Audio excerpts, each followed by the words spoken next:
Okay, good morning, everyone. How are you? You look happy this morning. Thank you so much for joining us here today, both those who came and are sitting in the room and also those who are joining us via live stream. My name is Meira Neggaz, and I have the distinct pleasure of serving as the Executive Director of the Institute for Social Policy and Understanding, ISPU for short. A few housekeeping notes before we get started. First, if you are so inclined and you like to tweet, here's what you need to know. You can use the hashtag ISPU poll. No need to take any furious notes today. We will be posting the PowerPoint, the report, the live stream, and everything else you possibly could want about this poll online at our website, ispu.org/poll. So check back there later. And lastly, for those of you in the room, there are note cards under your seats. If you would like to ask a question, we will be having a Q&A later on. Please just write your questions on the note cards and someone will come around and collect those. ISPU, for those who are uninitiated, is a research organization, and we are focused on conducting and sharing objective and solution-seeking research, both for and about the American Muslim community. With offices in both Dearborn, Michigan and Washington, D.C., ISPU provides an evidence base for community leaders, nonprofit organizations, the media, policymakers, and of course the general public. In short, we provide facts, not fear. Today we are really excited to launch our new report, American Muslim Poll, American Muslim Poll, Politics and Priorities and Prejudices in 2016. This report offers an evidence-based examination of American Muslims, not as an isolated specimen, but rather within the context of our country's expansive faith landscape. This is actually the first report in a series of two. We will be launching a companion piece fairly soon on engagement in the elections, and the authors of both our poll and the companion piece are in the room today, so you can grab them at lunch if you'd like to learn more. We embarked on this work as a direct response to the current election climate. As we all know, increasingly in this election cycle, as in the two prior elections, Muslims are the subjects of a heated debate, but seldom participants. Questions have been posed such as, does Islam hate America? Can a Muslim be president? Should Muslims be banned from entering the United States? Should mosques be closed down? And the lack of American Muslim voices in the national discourse makes much of this discussion regarding the community speculative, or even worse. As American citizens trying to process this rhetoric, the reality is that half of us do not know a Muslim personally, and much of what we know comes from the media. Yet, studies have shown that the majority of that media coverage is in fact negative. The report we launched today offers a badly needed evidence-based contribution to a highly charged and often misinformed national conversation. The findings presented today are based upon a survey of Muslims, Jews, Catholics, and Protestants to gauge the attitudes of these American faith groups on everything from politics and religion to violence and identity. What emerges is a profile of the American Muslim community, a community that we found to be both pious and patriotic, optimistic yet weary of discrimination, similar to Jews in its politics, and much like Protestants in its religious practice. So without further ado, I'd like to introduce our moderator for the day, Ray Suarez. He probably does not need an introduction, but Ray is a veteran journalist and the current host of Inside Story on Al Jazeera America. He joined Al Jazeera after an extensive 30-plus year career in television and radio. I won't list everything that he's done, but he was for 14 years on PBS NewsHour, 6 years as host of NPR's Top of the Nation. So I will leave you in Ray's capable hands for now. Thank you.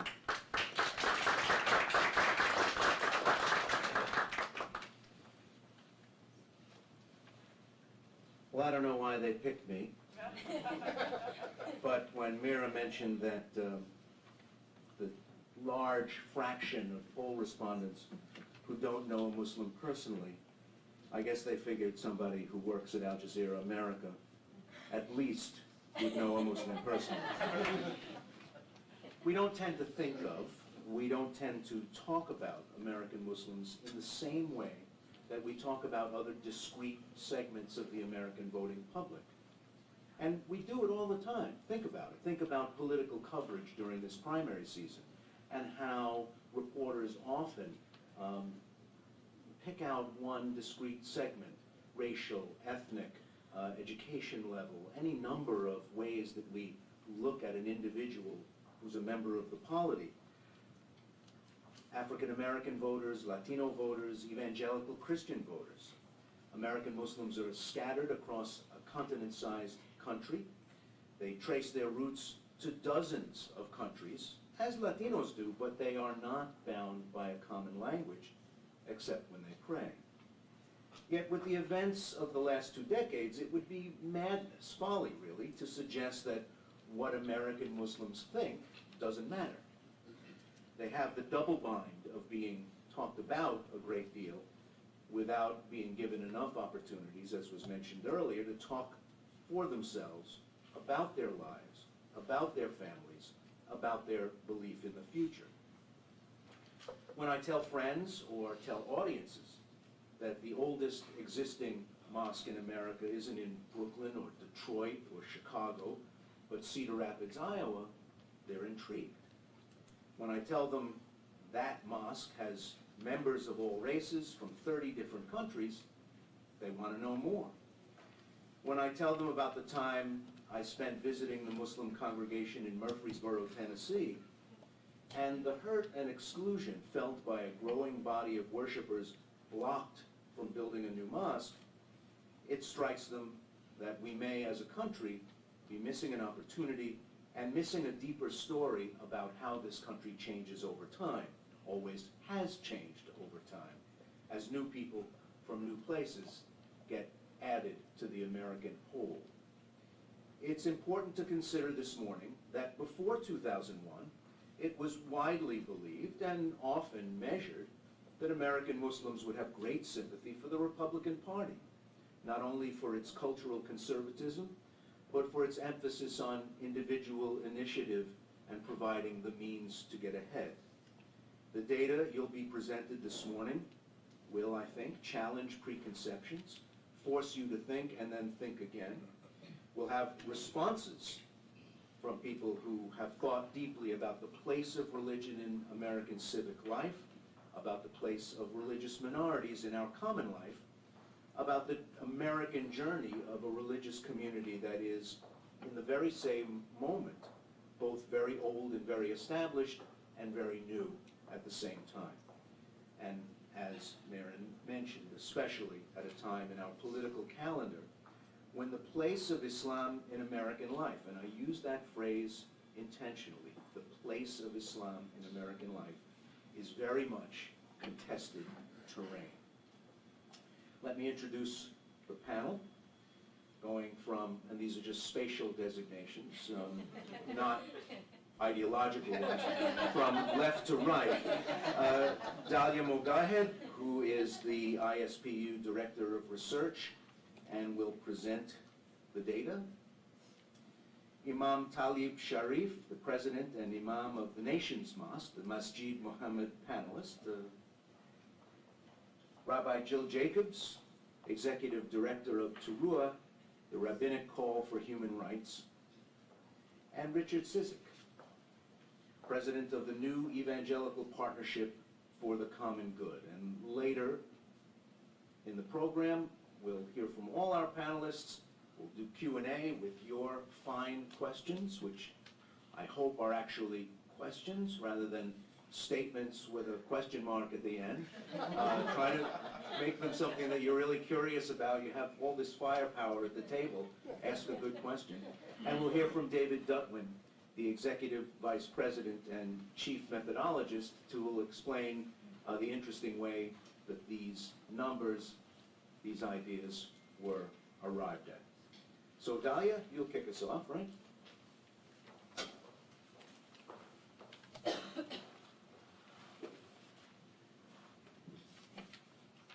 Good morning.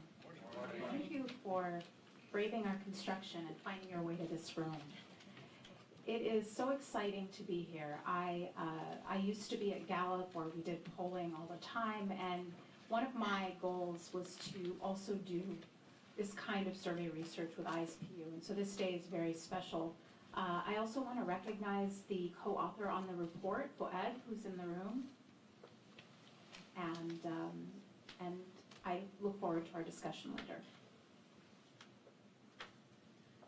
So I'm going to be going over these topics today. First, I'm going to talk briefly about our methodology so you know where these numbers came from. And then I'll delve into the topics of the poll: politics, religion, identity, and violence. So absolutely nothing controversial will be talked about today. We thought there's enough controversy in the news and we'll do something really boring. So we're really happy to have David in the room with us. He is the chief methodologist on this poll. We went out and looked for the country's really leading methodologist on polling minorities. Specifically, we found David. We were aware of him because he is a specialist in polling Jewish Americans. We thought there's one community that's similar to Muslims in the difficulty at which to poll them in a representative manner. It would be Jewish Americans, very similar in percentage of population, as well as the fact that we don't collect census data on both, on religion. And so we're very proud to have David with us. So briefly, the poll was a nationally representative sample of Muslims and Jews. And these two groups were, we went out and tried to find them, and this was an oversample, of course. And then we did a nationally representative sample of the American public. And within that sample of the American public, we took out the Protestants and the Catholics and looked at their numbers. So they were not, this was not an oversample of Protestant and Catholics. This was just a regular American public poll where these groups were identified through demographic questions. Now, all these groups were given identical surveys, and the field period was in mid to late January of this year. And a very detailed discussion of our methodology for those who are interested is available on our website. So, the first surprise in the poll was that Muslims actually favor Democrats.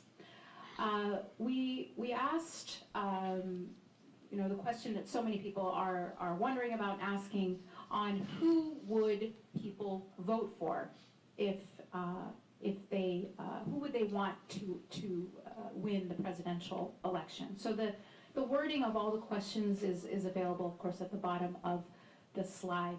If the presidential election were held today, who would you want to win? And I think the interesting thing is that the majority of Muslims favor a Democrat. Hillary being the number one choice at 40%, and Bernie at number two with 27%.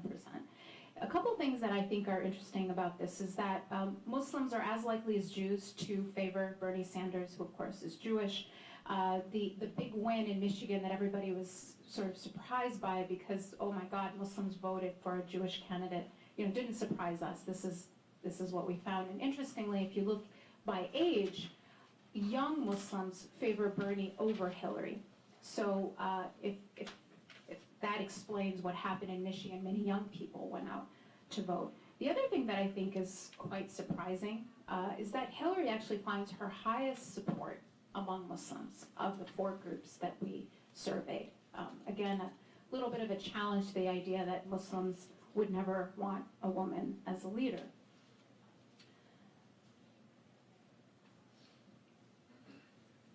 And when you look at where Muslims' political leanings are, it is not surprisingly, when you consider their presidential pick, much more likely to identify with the Democratic Party than with the Republican Party, and really only second to Jewish Americans.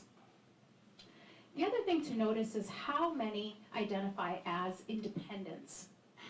And this is quite interesting because the question is, where would many more Muslims identify with the Republican Party if the Republican Party's rhetoric were not so openly anti-Muslim. So there is a real opportunity for the Republican Party, if it were to want to include, Muslims.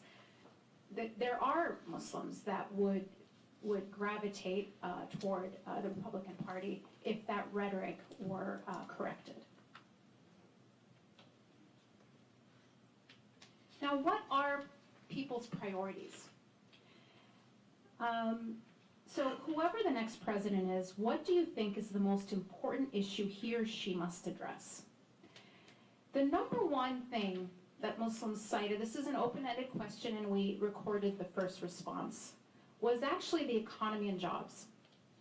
So Muslims like Jews, Catholics, and Protestants are very concerned about their life, their livelihood, food on the table, keeping their jobs. The second most mentioned issue, though, was bigotry and civil rights. Now, it is a pretty distant second, though.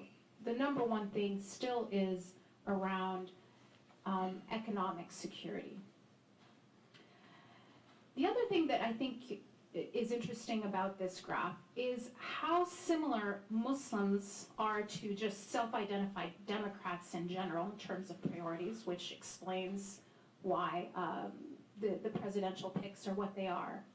They're also quite similar to African Americans more broadly as a community, as a national community. Now, Muslims are a very diverse ethnic community. A very diverse religious community in terms of ethnic background. And they're the only faith community that we surveyed with no majority race. Now, different polls have found different numbers on race. What we found in our work is that there's about equal percentages of Muslims that are Black, that identify as white, that identify as Arab, that identify as Asian. The issue, though, is that, in other polls, there have been, again, a variety of different findings on race. There have been polls that have found that the largest percentage of Muslims are African American, up to a third. So it's important to understand that Muslims also include African Americans, but when we're comparing the Muslim community as a faith group to African Americans as a race group in America, there is tremendous similarity in political priorities. And that does point to an unexplored or seldom explored political alliance that has yet to really be made between the Muslim community and the broader African American community. What you'll also notice is that the other faith communities, Jewish, Catholic, and Protestant, do cite national security and terrorism as one of their most important issues. But that is not the case with Muslims, Democrats, and African Americans. So does that, I think this is an important issue. So when people talk about national priorities, what they're really talking about is their top of mind fear. So if it's the economy, it's jobs, or it's bigotry and civil rights, as is the case with African Americans and Muslims, it doesn't mean that Democrats, African Americans, and Muslims don't care about national security or that they aren't concerned with the safety of our country. It just is a reflection of where are our top of minds fears coming from. And this probably explains some of that, because Muslims report the most religious discrimination of any community, any faith community that we surveyed, with the majority saying that they've experienced at least some discrimination, and a full 18% who say they experience it regularly, almost 1 in 5. With the second largest or second most common occurrence is among Jewish Americans at 5% regular reported discrimination. Now, what does discrimination do? And that was a question we really thought was important to ask. how does experiencing regular discrimination impact people in their lives?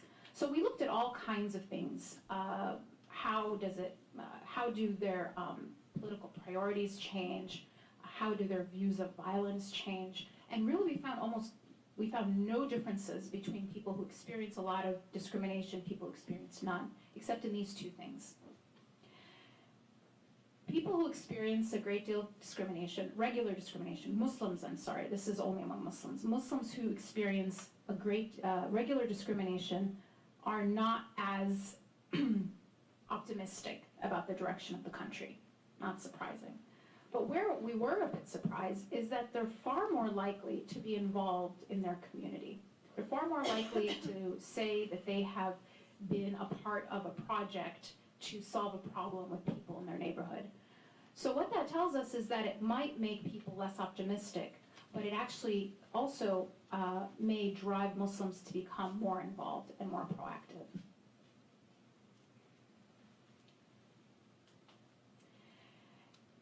This was by far the most surprising thing for me, is that Muslims are by far the most optimistic faith community in America. They are, the majority of Muslims are satisfied with the direction of the country, and still the president is incredibly popular among American Muslims, and higher approval ratings than any other faith community that we surveyed. Now, I was so surprised by this that I actually had to check, like, is this really right? Did we switch the code or something?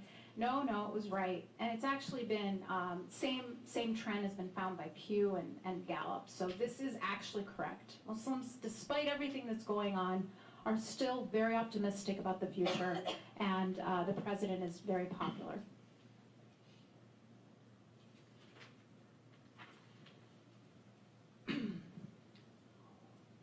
We also wanted to gauge the level of political engagement among American Muslims. And we found two things that are, I think, surprising in that they don't match. So Muslims are equally likely to be engaged in their community as other faith communities. So Muslims are equally likely to say that in the past 12 months they've worked with other people from their neighborhood to fix a problem or improve a condition in their community or elsewhere. So their community, they're involved on a local or community level, but far less likely to be engaged politically.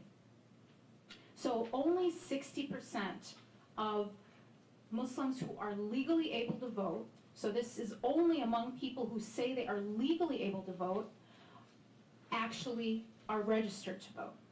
Now here's where it's sort of funny for people familiar with our community, is 85% plan to vote, right? So you've got 25% in the inshallah category. I will do it, inshallah, God willing. Every other religious community is almost at 100% in terms of their the gap between registered to vote and intending to vote is very, very small. So this is an opportunity for those who are mobilizing American Muslims for the vote. There is at least a quarter who say they want to vote but have yet to register. So we actually asked, why do you vote, for those who vote? Why do you vote?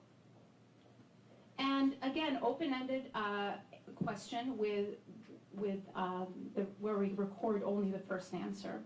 And the answers were, I guess what you'd expect from anyone who's involved. Civic duty was the number one answer.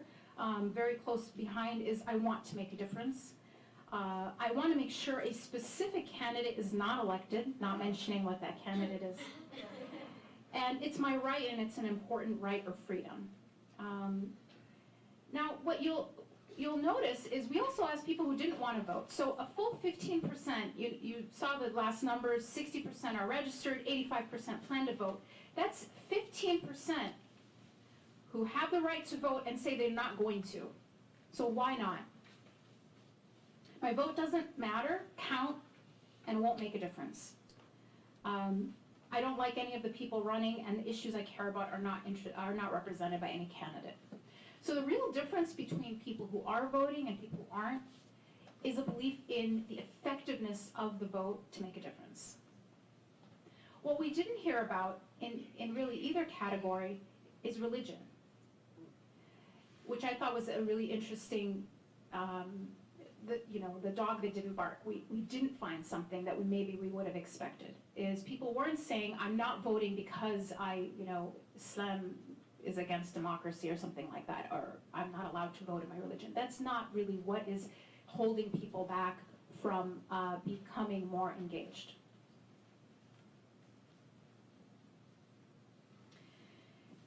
So what are the things that we found empirically are linked to more civic engagement? Well, one is actually mosque attendance. So just as we didn't find anything about religion in answers of why people are not voting, we actually found quite the opposite. We found that if people attend a religious service, if Muslims attend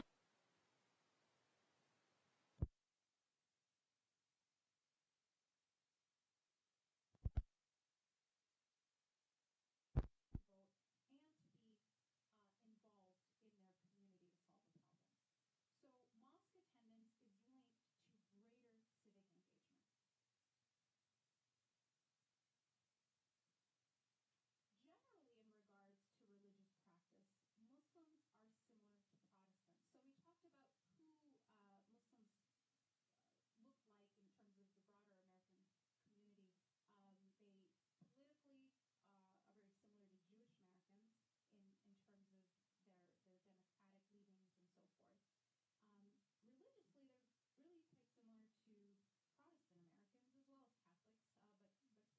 Religiously, they're really quite similar to Protestant Americans as well as Catholics, but almost identical to Protestants in terms of how frequently they go to the mosque or a religious service, and the fact that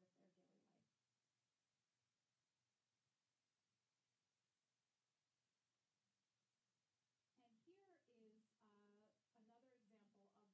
And here is another example of that kind of similarity between Protestants and Muslims. So the question was, which comes closest to your point of view? Your religion should be the main source of American law. Your religion should be a source of American law, but not the only source. Or your religion should not be a source of American law. So the majority of Americans, regardless of faith community, say that their religion should not be a source of American law. But Muslims and Protestants are the most likely to say that their religion should be a source of American law in some way.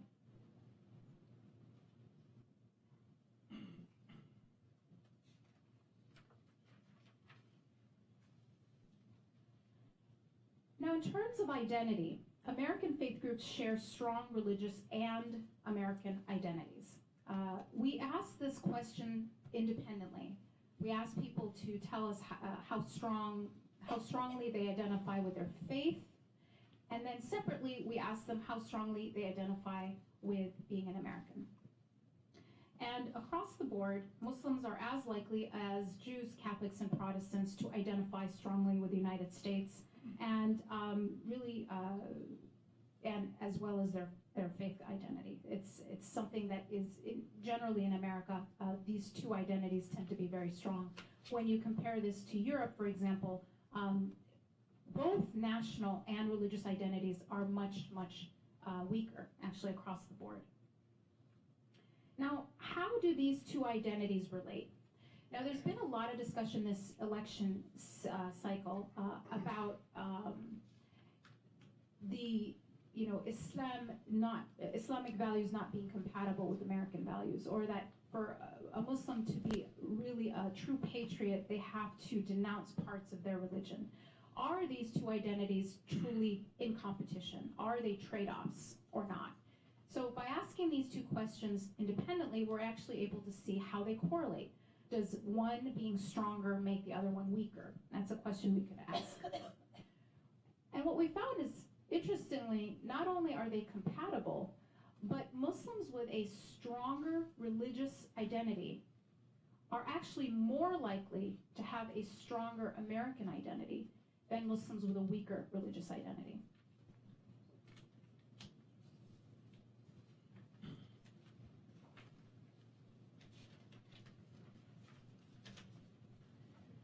We also surveyed these four American faith groups on their views of violence, and we looked at two different questions. One where we asked people about military attacks against civilians, and the other about individual or small group attacks on civilians. And I'll read you specifically what the question said. Some people think that for the military to target and kill civilians is sometimes justified, while others think that this kind of violence is never justified. Which is your opinion? Never, sometimes, depends, and then we have here the percentage who say never. And then we asked exactly the same question with the word military replaced by a small group or individual. So what you find is that Muslims are more likely than any other faith community that we surveyed to say it's never justified to target and kill civilians by military. And as likely as the other communities surveyed to say that it's never justified to target and kill civilians by an individual or small group. We looked at this question and looked at religiosity, mosque attendance, religious identity, and none of these things mattered. None of these things made a difference. There was only one question where there was a significant correlation, or it made a significant difference in how Muslims viewed violence. And that was American identity. Muslims with a stronger American identity were more likely to reject attacks on civilians than Muslims with a weaker American identity. I think this is quite important in that alienating Muslims from their American identity is not helpful to keeping our country safe, and is actually widening the psychological space for extremist ideology. So, in summary, Muslims lean democratic. Muslims engage in the community, but less so politically. They are both pious and patriotic. Muslims reject attacks on civilians, at least as much as the other communities we surveyed. And mosque attendance is linked to civic engagement, not radicalization or sympathy for violence.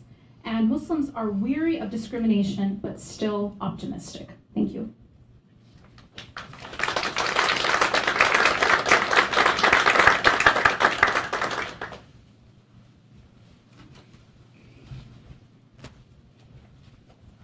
Thank you, Dalila.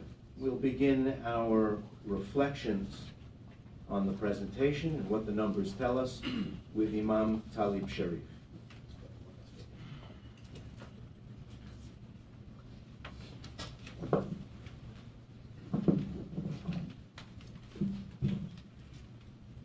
Bismillahirrahmanirrahim.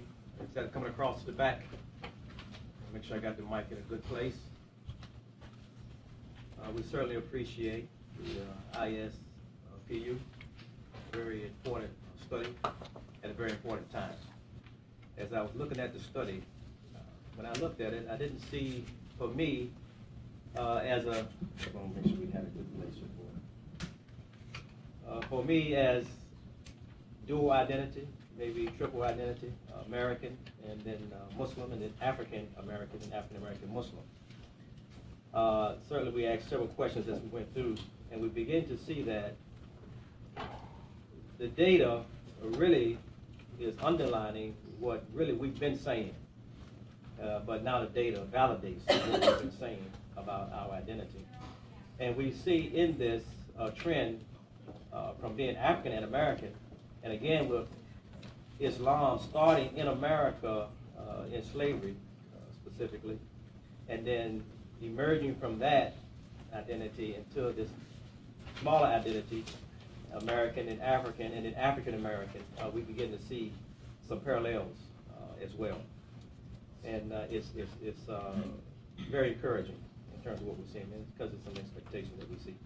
I'm just going to address three areas here very briefly. The role of the mosque as imam, the commonality of the African American community and the Muslim community for coalition building, and the compatibility of Muslim and American identity, which we'll just be highlighting some of what we've already seen.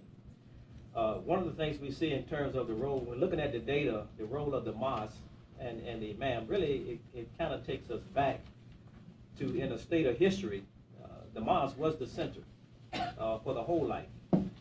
We know in the society here, while the government is classified as being secular, as Muslims, we're not, and our faith is not. And again, we look at it from a historical standpoint, the mosque was the center for engaging every aspect of human life, which tells us that the role of the mosque is to do just that. And we talk about the whole of the life, not just the spiritual.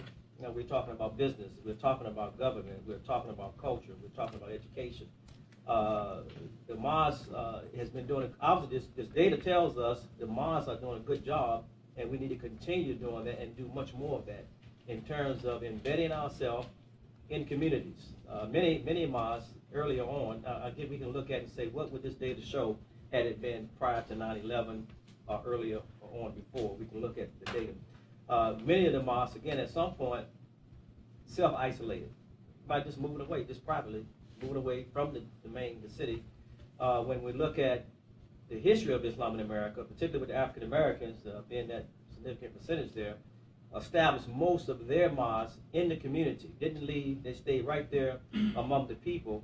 And that's why we say if we could have asked that question before 9/11, and then now after, we may have gotten something different, because really, while some don't even have any familiarity with a Muslim, you may have heard the name Muhammad Ali, because it was more closer to himself and other things. You probably would have heard more of those comments, because in the community, Muslims are right there engaged, and not seeing themselves as that, not promoting that, but just being in the community, which is why a lot of people, as the president said, you may not know that you're living right next to a Muslim. You may have on your job, you might have a Muslim there, etc. But you just don't know, because we're not, professing that I'm a Muslim and I'm here. No, we're just living in life and being very healthy in the society. So we need to continue. Education is a big piece, and again, that's something that we know that one of my studies in the Middle East, in terms of studying 28 of the Middle Eastern and African countries, the literacy was at an all-time low. And we know it had the golden ages, it was a lot higher. And so we know that a lot of things we're seeing now that's contributing to some of the factors is the education piece. So a lot of the imams we see now are apparently teaching more from what we call pure sources and authentic sources, more so than what we may classify as disturbed sources, meaning those who are now closer to trouble, colonization, crusades, politics, etc., and then that literacy being low. So my time has run out, so we'll maybe capture some of the rest of this in the course of maybe some questions. Next, Rabbi Jill Jacobs, Executive Director of Teruah. Thank you. How's the mic? Good, okay. I was asked to talk a little bit about the comparisons with the Jewish community, which we saw some of those up on the screen already. There are many, of course, and also to talk about what that might mean for communal work. The organization that I direct engages rabbis and our communities in doing human rights work, both in the US and Canada, also in Israel and the occupied territories, and brings our Jewish perspectives to that work. And so that was part of the question to me. So we saw already that there are deep similarities between Muslims and Jews in voting patterns, in many of the issues that we're concerned about, primarily economy, which I guess all of us are concerned about. And to me, that wasn't actually surprising. It seems like it's something that's very indicative of communities that remember the immigrant experience, whether the immigrant experience is current right now or whether it's something that you've heard about from parents and grandparents, but where the immigrant experience is very much present. And it's also something that is present for communities who, as we saw, have and continue to experience discrimination, or even for those who haven't personally experienced discrimination, probably know somebody who has, or have heard stories from family members, either in this generation or parents, grandparents. And so it makes sense to me that communities that have those characteristics would be concerned about economic issues, concerned about discrimination, concerned about, I of course run a nonpartisan organization, but let's say concerned about some of the issues that the Democratic Party and the candidates tend to talk about. In the Jewish community, every single election cycle, there's some polling that says this is the year the Jews are going to vote Republican, and there's going to be a major shift. And in fact, there's never been a major shift. As far as the data goes back, it's always that 70 to 80% of Jews vote Democratic. And I think especially given who the Republican nominee might be, it's probably likely that those numbers are going to be even higher. I think I was interested in we saw the numbers that, I think 50% of Jews, now I've lost the number, identify as Democratic, and then I think it was 29% identified as independent. And also in the Muslim community, it's around 40% of each. And I'm curious about those independent voters. There are many people who register as independents for whatever reason, or who like to identify as independent, because we all like to say that we're independent, but in fact, if you look at voting patterns, always vote for the same party. So it'd be interesting to see how that plays out. The other question that I found was really interesting was this question toward the end about how much you think your religion should be the source of law for the U.S.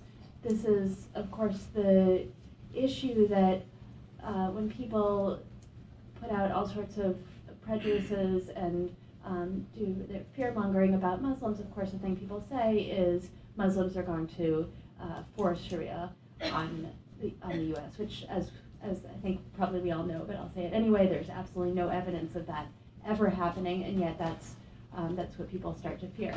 Now, in the Jewish community, what we've been fearing for much longer is actually, Christians imposing religion on the U.S., and that's why the Jewish community, one of the issues that we've been involved in really forever has been around separation of church and state, making sure people aren't forced to pray in schools or before football games or in city council, making sure there's no imposition of religion, and then also working on issues such as reproductive choice, such as same-sex marriage, which have extremely high, over 90% levels of agreement in the Jewish community, where Jews very often see that it's other religious communities, primarily Christian communities, that are trying to push against those. And so something that I find in the Jewish community, because I work in an organization that does try to bring up Jewish law and does try to look into Jewish law to see where it is that we have something to say about incarceration or poverty or any other social issue, a lot of times the pushback that I get is, wait a second, we don't like the Christians doing it. People hardly ever actually talk about Muslims, but it's really because the experience has mostly been around Christians. So why should we try to bring Jewish law, halakha, into U.S. discourse? We want to just talk from a totally secular perspective. And I actually think it's valuable for all of our communities, Jewish, Christian, Muslim, to be able to simultaneously say our traditions have a lot of wisdom to share. We're going to share what we've learned from our traditions. And of course, we want to learn from other traditions as well as from social science and philosophy and everything else, and have an actual conversation that brings in all this wisdom rather than saying that one group might try to impose on the other. So that would be my hope, that this is actually an opportunity for a lot of conversation among our religious traditions about what we can learn about our current issues.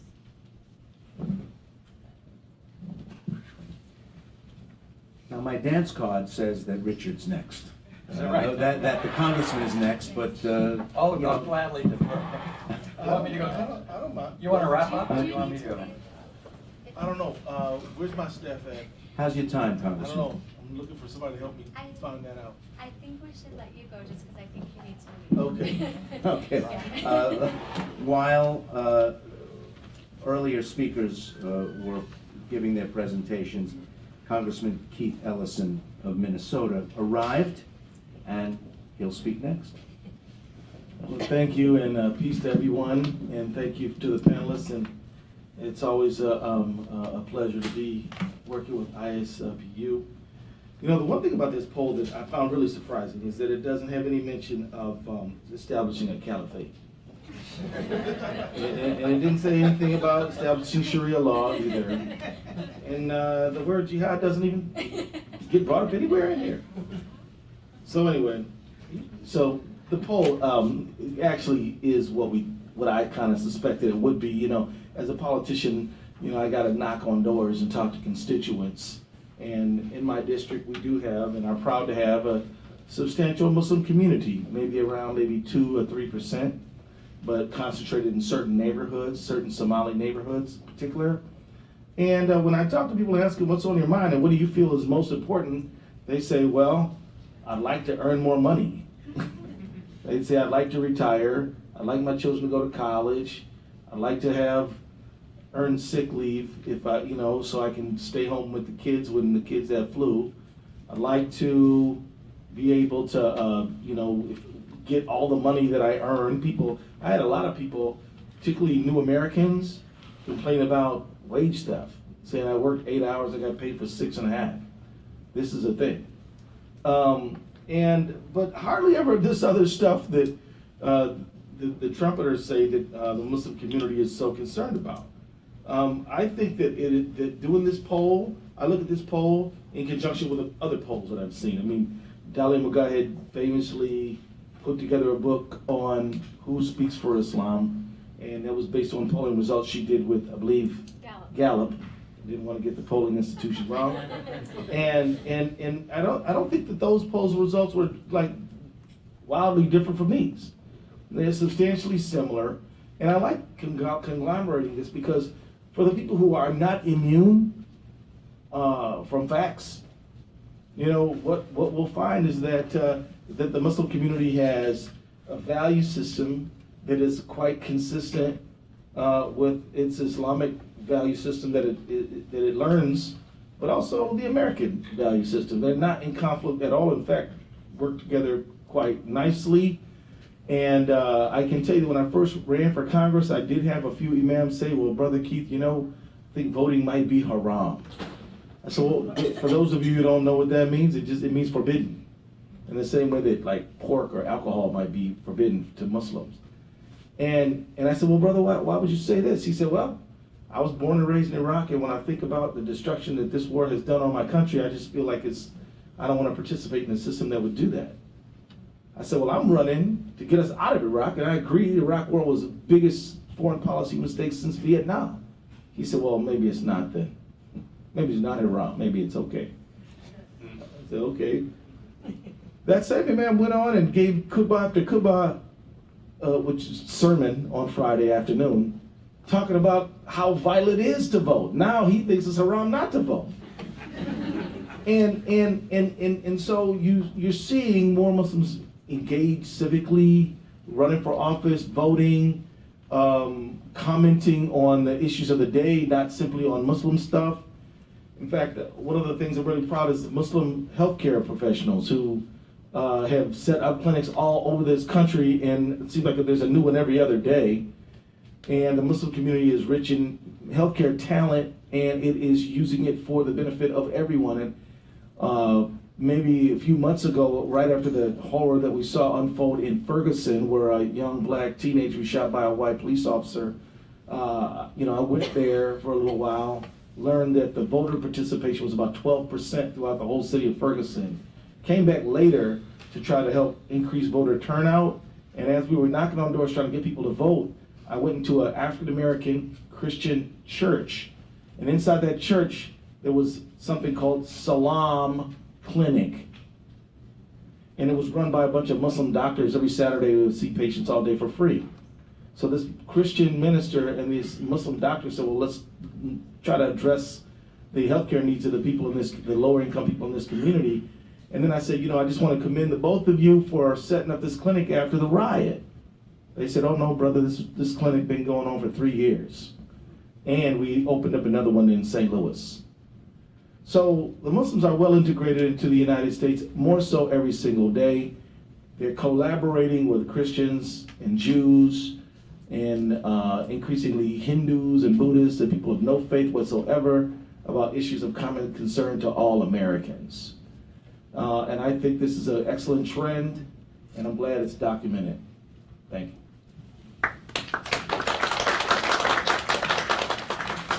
Richard Cizik was a senior officer with one of the most important evangelical Protestant organizations in the country, the National Association of Evangelicals.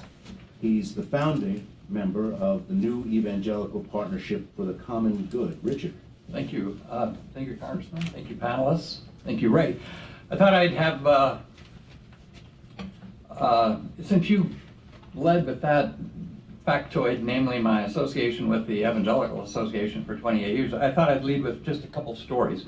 One, I do believe that it's very important that every American should have at least one Muslim friend, and that they should have the distinct privilege of visiting a mosque here, not just overseas, which they are wont to do, but here.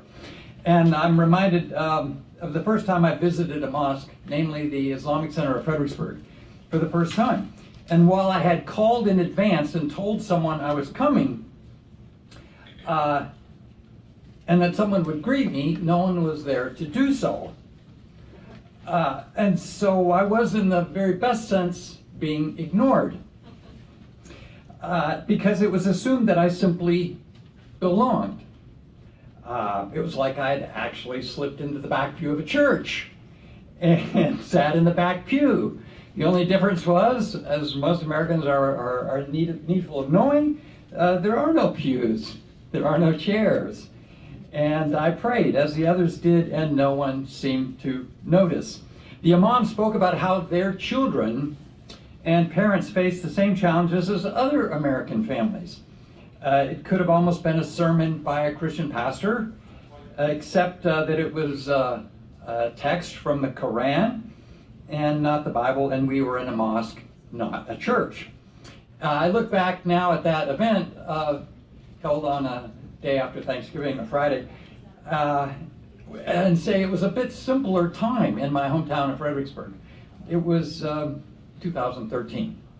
Let me fast forward in my brief amount of time to say that when the same mosque, the Islamic Center of Fredericksburg, held a hearing, a public community hearing, for the purpose of assessing the merits of a wider exposure to the public through a larger piece of property and a bigger mosque, well, it would be safe to say all heck hit the fan. And what happened? Well, it was a melee almost. The Catholic priest in town who said he was there said he had hoped that he could put in a word of peacefulness, but he said it just wasn't that kind of an atmosphere. The crowd wasn't ready to hear that message. And one person stood up to say, an angry, disgruntled member of the community, the following. He said, "Nobody wants your evil cult in this county. I don't care what you say. Every one of you is a terrorist. Every Muslim is a terrorist." So there you have it. This has occurred elsewhere. My reason for stating the story is that there are two little snippets. One, the visit by yours truly to the mosque, which was just totally uneventful, well-received, warm-spirited. In fact, I returned and was greeted the next time by the leadership there. And the second, something far, far different. I would suggest to you that the data that is found in this poll helps address a whole lot of things. One, let me just make 4 quick points. One, I think they show that, one, Muslims have a strong American identity. In fact, stronger Muslim faith corresponds with stronger American identity. Voila, right? Amazing. American evangelicals would be surprised to know that, because polls of these same evangelicals, 60%, 70% of Tea Party members, show what? Why? That Islam is not part of our shared American values. And in fact, a high degree of suspicion that Islam is violent. So one, we can use the polling data to show that, look, there is an American identity here that corresponds with a strong Muslim faith. That's good. That's really important. Number two, Muslims are equally community-minded, aimed at solving problems. A lot of American evangelicals look what's happening in Europe, France in particular. They assume the conditions there are the conditions here. Very, very different, as you well know. And I would suggest to you that the ethos of American society, pluralism, which doesn't squash identity, religious identity particularly, or religion, is conducive to integration. And this is what you're having seen. I see it in this data, if I'm not misunderstanding the data. You're seeing a high degree of assimilation, integration. community building, all of these things that bode well for the future.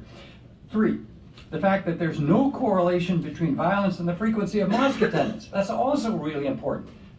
Listen to what that man had said in his fearfulness. Wow, associating every American with terrorism? Well, I wouldn't want that as a Christian to be identified with what happened in, for example, Oklahoma City and the bombing there, and nor would any Muslims in this country.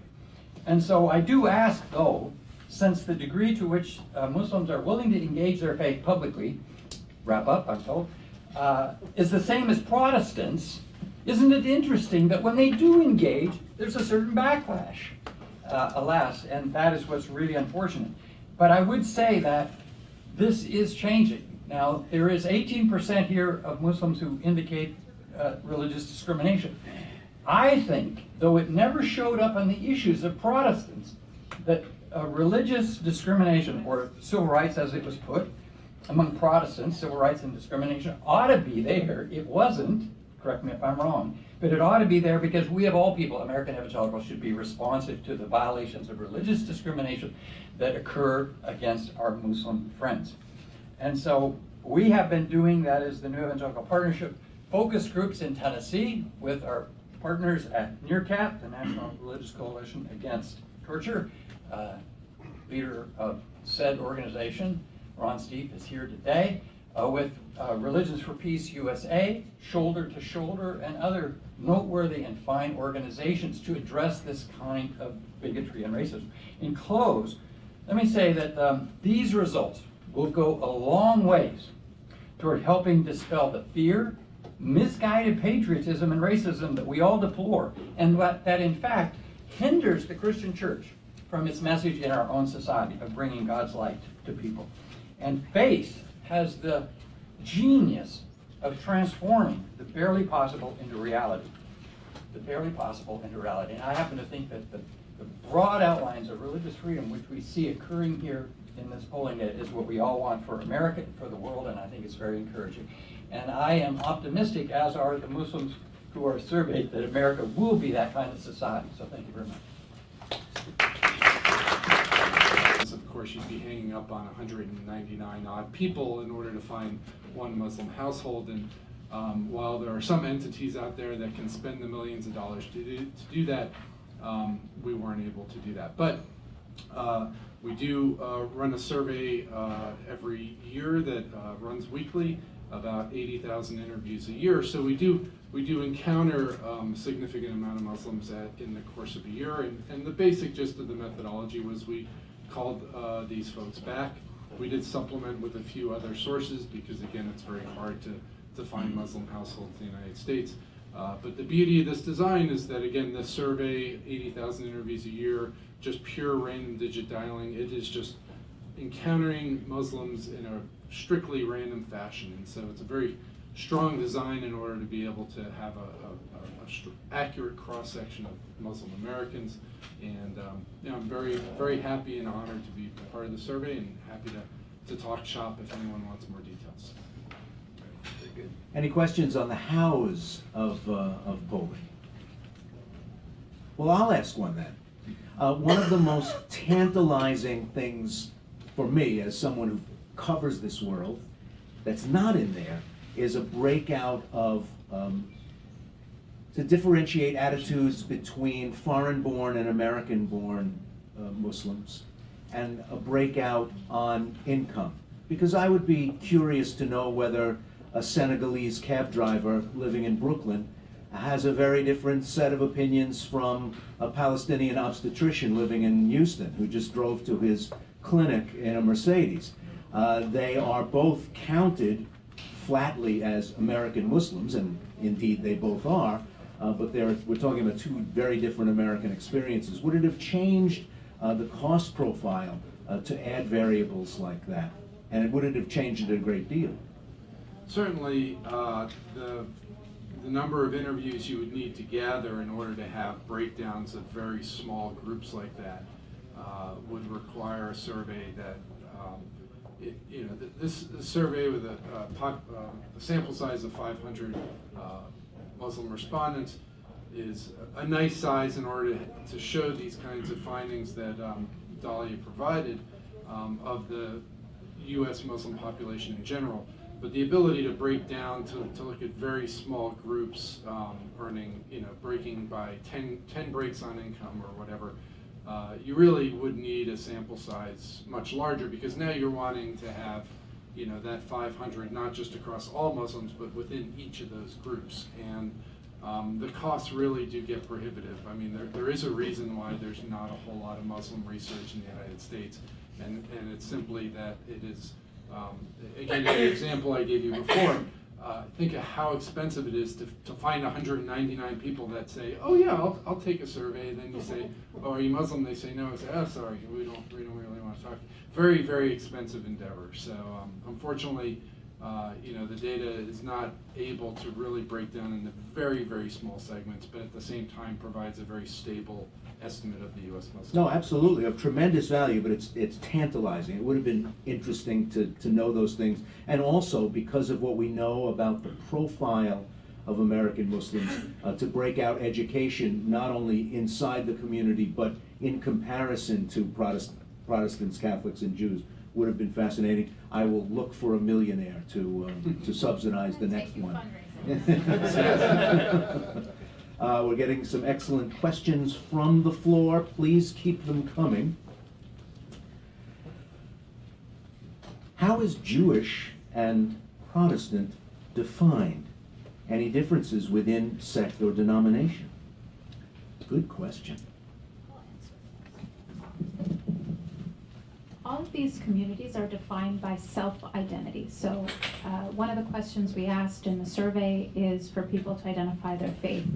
And those who identified as Muslim were put into the Muslim category. Those who self-identified as Jews were counted with the Jewish community, and so forth.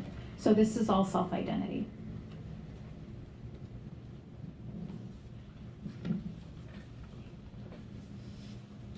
What is the margin of error for the Muslim and Jewish subgroups? David? Not being able to, I won't quote a specific number off the top of my head, but generally speaking, for a sample size of about 500, for the Muslim cross-section, you're looking at a margin of error of probably around plus or minus 4 to 4.5%. For Jews, we had a bit of a smaller cross-section, probably more like 5 to 5.5%. But probably pretty sure in the detailed methodology, you'll find the precise numbers. And I'd like to hear from all the panelists on this. Do you have any recommendations for U.S. policymakers? And if so, what are they, based on the responses in the survey? What would we do, now that we know these things, what should we do with it?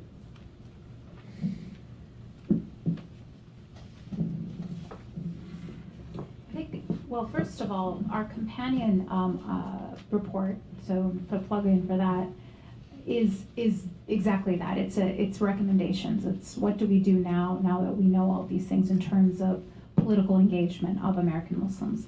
So I encourage you to take a look at that when it comes out in a few weeks. I think the biggest recommendation I would make when I saw this research is to really encourage an inclusive approach to American identity. I think the speech that President Obama made recently at the Baltimore Islamic Center, that message is exactly what we need to hear more of.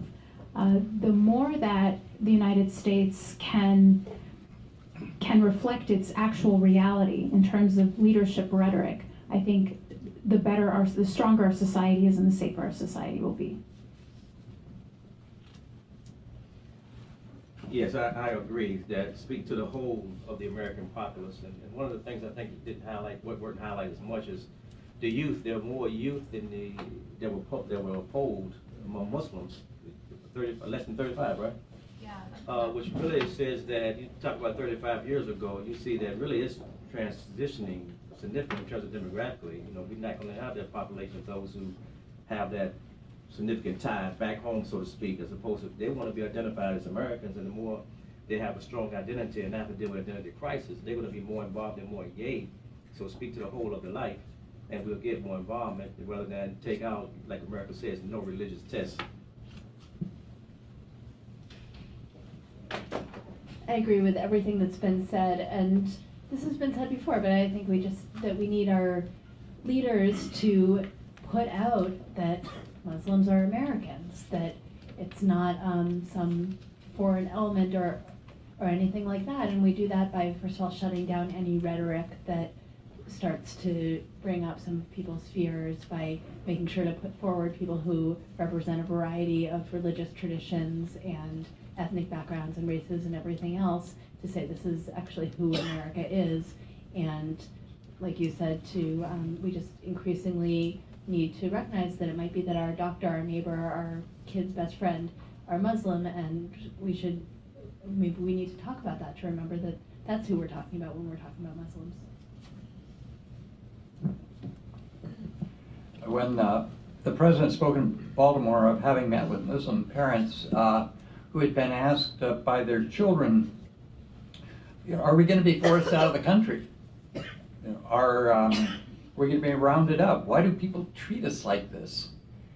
The president said conversations like this shouldn't even occur in a country like ours, not in this country. And I couldn't help but be really moved by that, and moved in the following way. I was reminded of what would occur in an American Sunday school class if such questions were ever asked by young people, young kids in a Christian church. And of course, those kinds of questions would never be asked. And of course, they shouldn't have to be asked, and nor should any Muslim child attending a mosque have to answer such a question. What's the point? The point is that we all need to see one another through the eyes of each other's experiences. I mean, that is ultimately, I would think, what loving your neighbor as yourself really means. And so we have a lot of work to do. The data I cited, that people in my constituency don't regard those of Muslim faith to be part of our shared American values, is tragic. It has to change. I think it changes by building relationships, by building community engagement with one another. All these things help. It has to be a priority. We know that the current Islamophobia is reflected in the campaign of one of our presidential campaigns, is simply a reflection of what is otherwise occurring beneath the surface, is it not? That would be my conclusion. It's not entirely reflective of the reality as a whole, but it reflects something, does it not? And it's disturbing, and it just reveals how much work needs to be done. I'm going to take all 60 of you with me to all news conferences now. These are very good questions. What do you think explains the fact that Muslims are more likely than other faith groups to experience bigotry and discrimination, yet remain much more optimistic than any other faith group? Gives them a lot of credit goes to them, but still, it's a head scratcher. How do you face more discrimination and come out of that experience more optimistic about the future than others?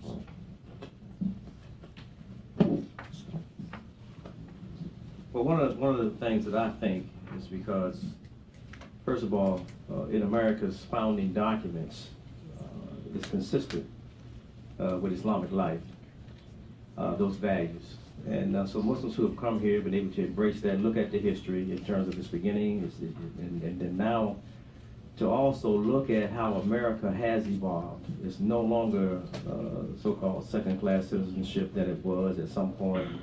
And then, the data compared the African-American experience with what Muslims are going through in terms of this religious bigotry, and also you got racial bigotry, and then how they see how the country, in terms of living up to its promise.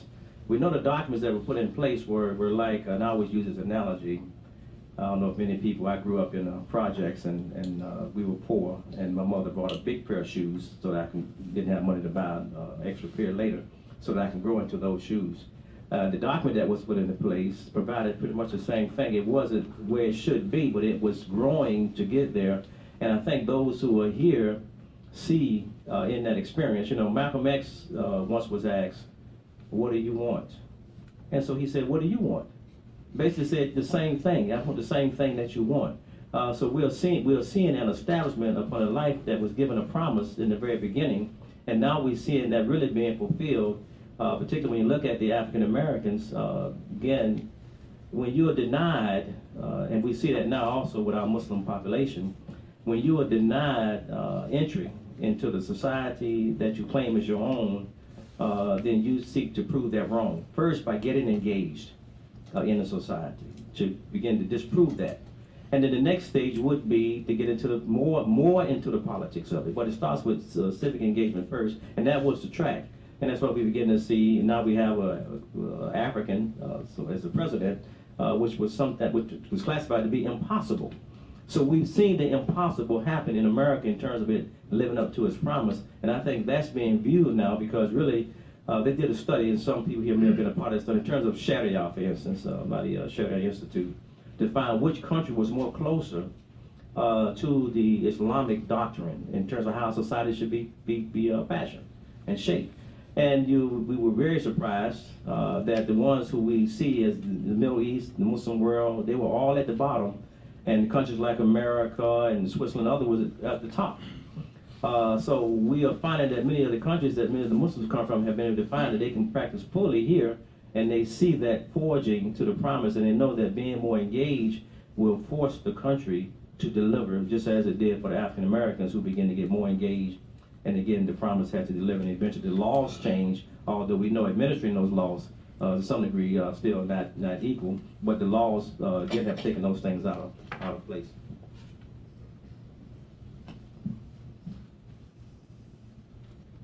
Can we send the mic back? I thought that was excellent. Thank you. Yeah, thank you. We are coming to the end of our time, and several questions are sort of related, so I'll ask them in bunches now. The American Christian community seems to have benefited from having a personality it can look to as an icon. Martin Luther King is appealing to virtually all Christians across racial and ethnic lines. This must have been a young person who wrote this, because I assure you that was not the case in 1968. Do you think Muslims can strengthen their voice by choosing an icon that has articulated the Islamic value system in an American context? And similar, the history of Muslims goes back to the 17th century when slaves came to this country. Why don't Muslims talk about it more to educate the public?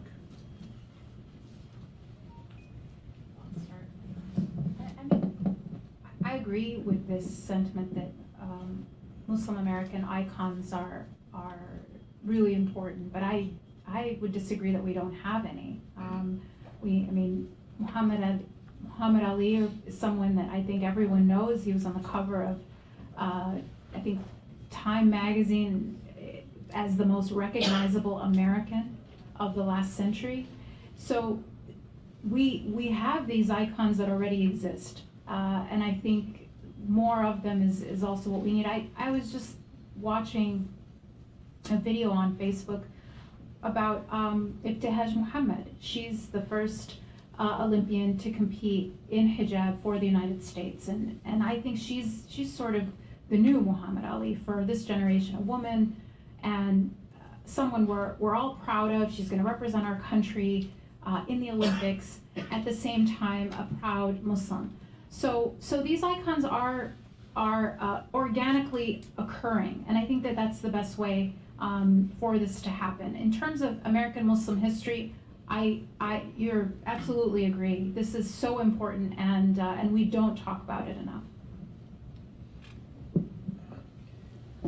Yeah, I found that I don't know if you all know that we did a ceremonial funeral service, a janazah, and a program about maybe 5 months ago for Yara Mahmoud, the Muslim who was enslaved in 1752, and of course America wasn't even a country at that time.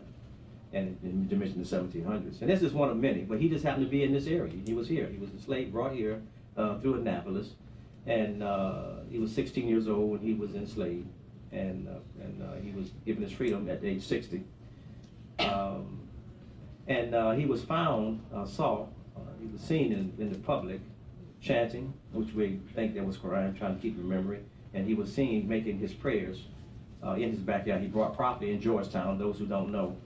And he was seen going in the backyard facing the east and making his prayer the way Muslims pray. But Islam wasn't established. But he was seen to be a very healthy person in society when he got his freedom. He became a financier. He helped a lot of people. And so these kinds of things are very important for when we hear stuff like getting the Trumpsters who are reaching for current stuff. We can go back into the history and connect with this life of many of those. We can go to Omar ibn Said, we can go to Abdul Rahman. There's many that we can reach from. Again, America now, the statistics are showing, they used to say 10% were Muslims, or the slaves. Now the number is as high as 60%, which tells us more than half of those who were enslaved were Muslims. So they were all across the country. So a lot of that tradition is in the history. So connecting with the life that was here, and that was an aspiration in the souls of the people. And again, looking at those who've come here, they're upon that same history. So if you separate the life, then it's easy to look at you as being someone who is distant, not a part of this. But when we connect with the life that we are upon, it makes it difficult to say that you're just a foreigner. And we begin to see that this is America. You know, we have every right because to follow upon the promise that America has put in place. And so we need to connect more with the history. And many are starting to connect more with the history. But I know we did that ceremonial funeral service, and we had from the National Museum of African American History and Culture to speak, the mayor's office and others. They were oblivious to this history, and but they want to know more. And I think the more we connect that, they begin to see more, and not just see, just the current face of an Arab that's really to some Middle East that may be disturbed because of what some of the media is putting out. And as we see that most Muslims, the majority are not like that. And we really see that most of the Muslims are living up to the religion, which is peaceful. We hate violence. And we're seeing more than any other group, of religious group, we found in this poll, they don't want violence and hurting military strikes on civilians, nor individual lives to be damaged. Muslims said that more, which says that we're complying with trying to be peacekeepers and peacemakers and wanting peace. Let me close by just noting two questions, one directed specifically to me. Is it true that Al Jazeera America failed? How and why did this occur? And how, if at all, did it occur for reasons you and others have raised and addressed today? Actually, you could go get your MBA and write a business study on the reasons why Al Jazeera America did not succeed in the United States. It would be a book-length treatise, I assure you. It's more complicated than just animus toward Islam or Muslim countries. There was a business problem. It was pretty complicated, though the name, I guess I have to conclude, as we almost are off the air, didn't help. How do we get the media to pay attention to this and us? Well, one thing you can do is watch Al Jazeera America tonight